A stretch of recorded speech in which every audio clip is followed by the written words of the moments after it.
ನಮಸ್ಕಾರ ಸ್ನೇಹಿತರೆ, ರನ್ನ ಟಿವಿಗೆ ನಿಮ್ಮೆಲ್ಲರಿಗೆ ಸ್ವಾಗತ. ಕಲರ್ಸ್ ಕನ್ನಡ ವಾಹಿನಿಯಲ್ಲಿ ಪ್ರಸಾರವಾಗುತ್ತಿರುವ ಜನಪ್ರಿಯ ಧಾರಾವಾಹಿಗಿರುವ ಶ್ರೀಗಂಧದ ಗುಡಿ ಧಾರಾವಾಹಿಯಲ್ಲಿ ಮಹಿಮಾ ಪಾತ್ರವನ್ನು ನಿರ್ವಹಿಸಿಕೊಂಡು ಹೋಗುತ್ತಿರುವ ದೃಷ್ಟಿ ನಾಯಕ್ ಅವರ ಬಗ್ಗೆ ಇಂದಿನ ವಿಡಿಯೋದಲ್ಲಿ ತೆಗೆದುಕೊಂಡು ಬರೋಣ. ನೀವು ಸಹಿತ ಶ್ರೀಗಂಧದ ಗುಡಿ ಧಾರಾವಾಹಿಯನ್ನು ಇಷ್ಟಪಡುವುದಾದರೆ ಈ ವಿಡಿಯೋಕ್ಕೆ ತಪ್ಪದೇ ಬಂದು ಲೈಕ್ ಮಾಡಿ.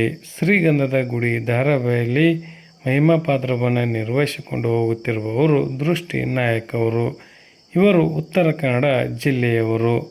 ಮಾಡಲಿಂಗ್ ಆಗಿರುವ ಇವರು ಅನೇಕ ರ್ಯಾಂಪ್ ಪ್ರೋಗ್ರಾಮ್ಗಳಲ್ಲಿ ಭಾಗವಹಿಸಿ ಕ್ಯಾಟ್ ವಾಕ್ ಮಾಡುತ್ತಿದ್ದರು. ಅದೇ ರೀತಿಯಾಗಿ 2025ರಲ್ಲಿ ಮಿಸ್ ಸಿರ್ಸಿ ಕಾರ್ಯಕ್ರಮದಲ್ಲಿ ರನ್ನರ್ ಅಪ್ ಆಗಿ ಹೊರಹೊಮ್ಮಿದ್ದರು.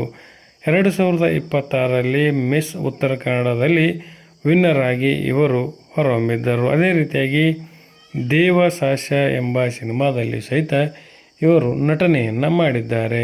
ಇದೀಗ ಶ್ರೀಗಂಧದ ಗುಡಿ ಧಾರಾವಾಹಿಯಲ್ಲಿ ಮಹಿಮಾ ಪಾತ್ರವನ್ನು ಅಚ್ಚುಕಟ್ಟಾಗಿ ನಿರ್ವಹಿಸಿಕೊಂಡು ಹೋಗುತ್ತಿದ್ದಾರೆಂದೇ ಹೇಳಬಹುದು.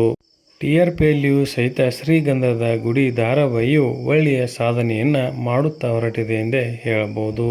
ಈ ಧಾರಾವಾಹಿಯ ಬಗ್ಗೆ ಮತ್ತು ಮಹಿಮಾ ಪಾತ್ರದ ಬಗ್ಗೆ ನಿಮ್ಮ ಅನಿಸಿಕೆಯನ್ನು ತಪ್ಪದೇ ಕಮೆಂಟ್ ಬಾಕ್ಸಲ್ಲಿ ತಿಳಿಸಿ. ಧನ್ಯವಾದಗಳು. ನಮಸ್ಕಾರ.